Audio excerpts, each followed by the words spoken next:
Hello check ചെയ്യാണ്. ഒച്ച പോയിട്ട് വന്നിക്കണോ എന്ന് ചെക്ക് ചെയ്യാണ്. ഏതെങ്കിലും വന്നിട്ടില്ല, കുറച്ചൊക്കെ വന്നിട്ടുണ്ടെന്നാൽ കുറച്ചത് വന്നിട്ടില്ല. എന്നാൽ വന്ന സൗണ്ട് വെച്ചിട്ട് നമുക്കൊരു വ്ളോഗിലേക്ക് പോയാലോ?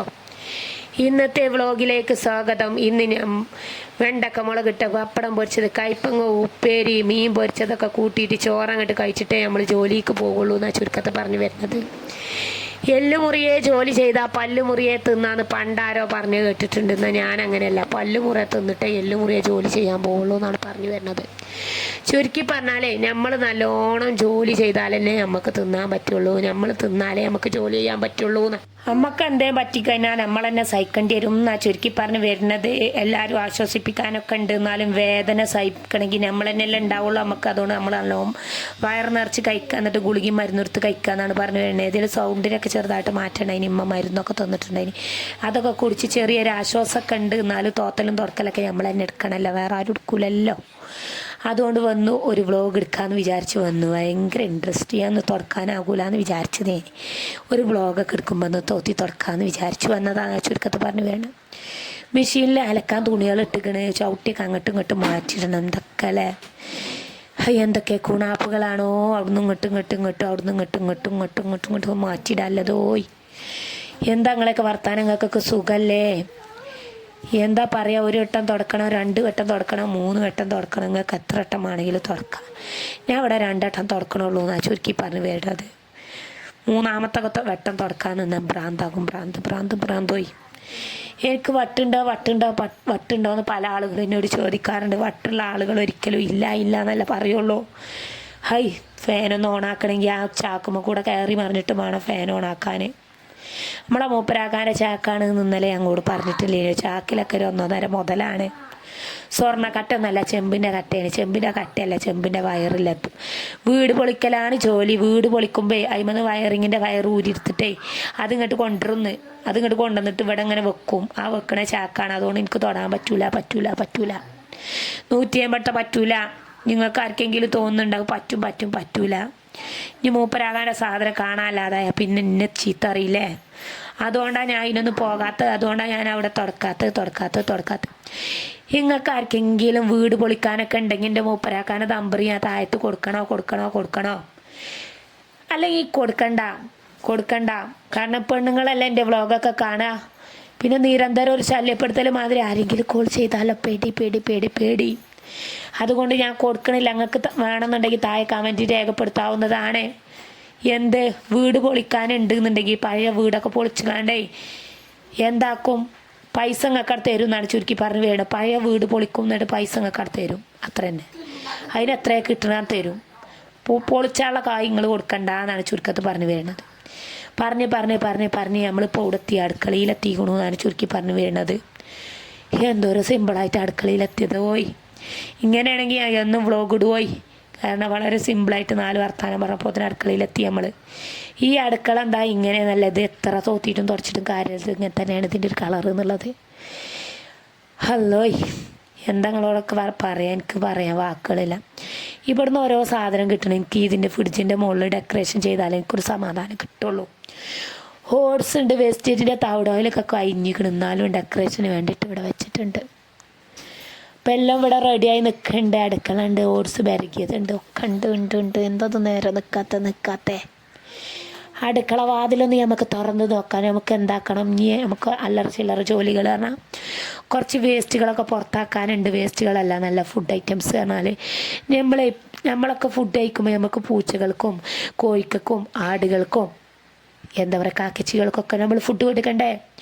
തീർച്ചയായിട്ടും നമ്മൾ കൊടുക്കണം. ഞാൻ കൊടുക്കാൻ വേണ്ടിയിട്ട് പുറത്തിറങ്ങണതാണ് നിങ്ങൾക്ക് കാണാൻ സാധിക്കണേ. പ്രിയപ്പെട്ടവരെ, നമ്മളൊരു ഫുഡ് കഴിക്കണമെങ്കിൽ അതിന് അർഹരാണ് ഇവിടെ നമ്മുടെ ചുറ്റുള്ള മൃഗങ്ങളും പക്ഷികളും കിളികളൊക്കെ. അപ്പോൾ ഇന്നെ കാത്തിരിക്കുന്ന ഓരോ കിളികളെ നിങ്ങൾക്ക് കാണാൻ പറ്റും. കാക്കകൾ ഒന്നെത്തിക്കഴിഞ്ഞാൽ സകലതും ഇങ്ങോട്ട് ഓടി എത്തിക്കോളും എന്നാണ് ചുരുക്കി പറഞ്ഞു വരുന്നത്. അപ്പോൾ എന്താ എല്ലാവരും വർത്താനം. ഇനി ഇതോടുകൂടി എൻ്റെ വീഡിയോ അങ്ങോട്ട് വൈൻഡപ്പാക്കും. ഇനി നമുക്ക് തന്നെയുള്ള പരിപാടി നമ്മളതൊക്കെ കഴിഞ്ഞു എന്നാണ് ചുരുക്കി പറഞ്ഞു വരുന്നത്. കുറച്ച് എക്സോൻ്റെ സെബീനപ്പൊടി അങ്ങോട്ട് കുടഞ്ഞാണ്ട് അങ്ങോട്ട് വെള്ളം പറങ്ങാണ്ട് ഇതുപോലെ ഉരച്ചു കൊടുത്താണ്ട് നല്ല സൂപ്പർ സുന്ദരിയാകും.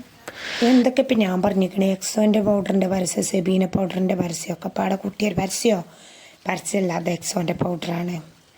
അത് വെച്ചിട്ട് കഴിക്കാൻ നല്ല ക്ലീനായി കിട്ടുമെന്നാണ് പറഞ്ഞു വരുന്നത്. അലക്കാണ്ടായിനല്ല പഠിച്ചോനെ ഞാനെത്തേ കാട്ടിയത് അത്.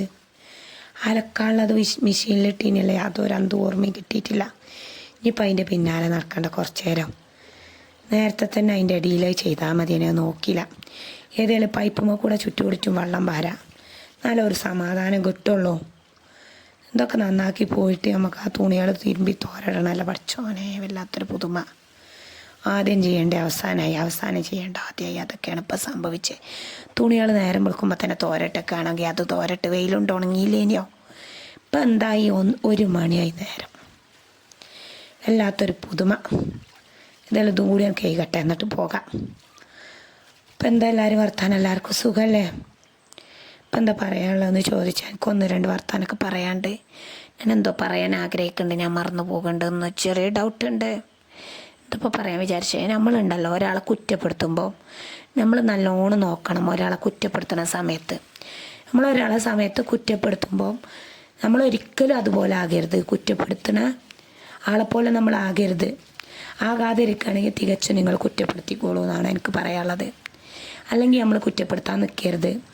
കാരണം ഈ കുറ്റപ്പെടുത്തൽ എന്ന് പറയുന്നത് ഞാൻ കുറേ കാരണങ്ങളുണ്ട് പറയാൻ. ഞാൻ എൻ്റെ ഒരു രീതി വെച്ച് പറയല്ല. യൂട്യൂബിൽ തന്നെ നോക്കിക്കഴിഞ്ഞാൽ ഞങ്ങൾക്ക് കാണാൻ സാധിക്കും.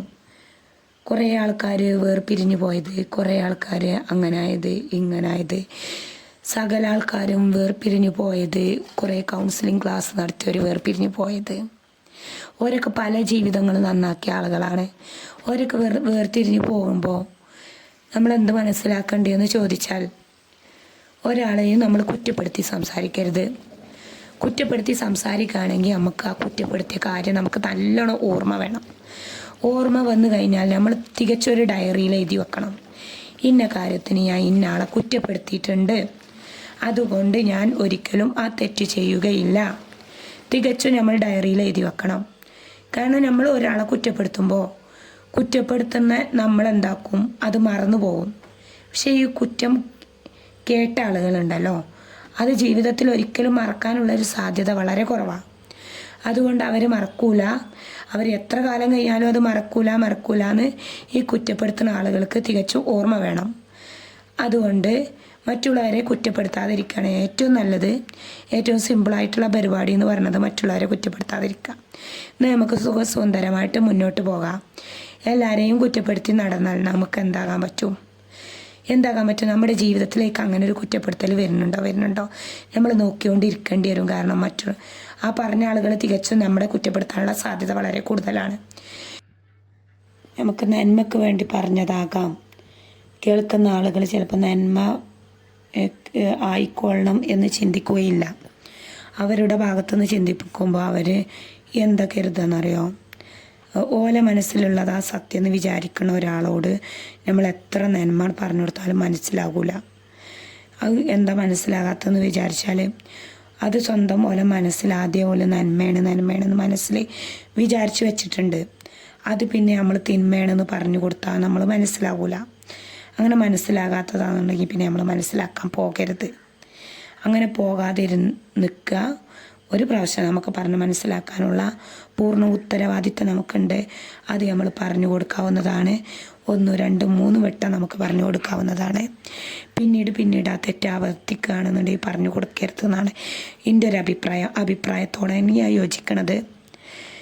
അത് ഞാൻ പറഞ്ഞില്ല നിങ്ങളോട്. അതാണ് അതിന് കാരണം ആ ഓപ്പോസിറ്റ് നിൽക്കുന്ന ആളുകൾ തെറ്റായി കണക്കാക്കിയിട്ടില്ല. അതുകൊണ്ടാണ് ഞാനങ്ങനെ പറഞ്ഞത്. പിന്നെ നമ്മൾ പറഞ്ഞ് നമ്മളെ ടൈം വേസ്റ്റ് ആക്കിയിട്ട് കാര്യമല്ലല്ലോ.